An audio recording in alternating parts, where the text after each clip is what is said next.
Those of you who have been following this channel for a while know that I'm difficult to irritate, but something that really gets under my skin is the complaints that the damsel in distress writing trope is sexist or misogynistic or whatever. Now, I understand where this criticism comes from.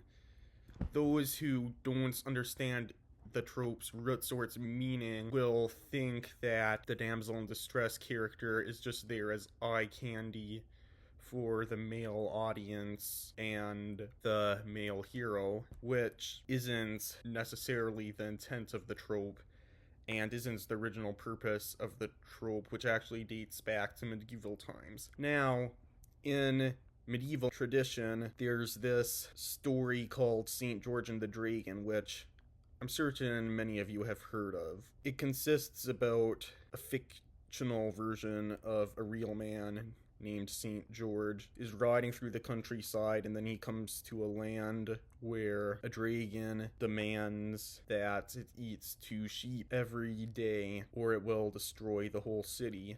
And then they run out of sheep, and so they start feeding the dragon their maidens. And on the day where St. George comes by, the lots were cast to the king's daughter. And St. George decides that he's gonna stay and fight the dragon to defend her. And so, those who complain about this trope will, say, oh, she's just there to elevate him.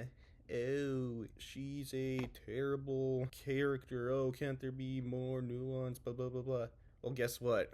There is. Throughout the story, and you see this in a lot of medieval arts too, she's actively praying for St. George as he defends her. And whether you believe in God or not, in St. George's world, prayer has real power, and that shows that there's more to her than just being a plot device. She is an important character and her actions matter. And if you look at a lot of medieval art, you actually see her in the background praying, not just standing there doing nothing.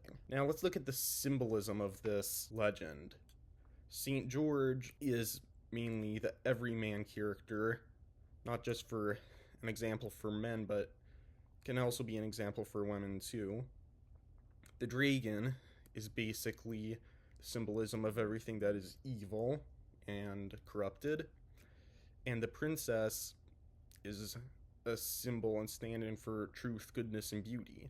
So what this trope does, it's meant to inspire men, women too, but especially men, to be heroes and stand up for what is good, true, and beautiful when it comes under attack. And so when you look at it this way, the damsel in distress character isn't there to just entertain the male audience or be an object for the male protagonist. She's there to give him a purpose for what he does.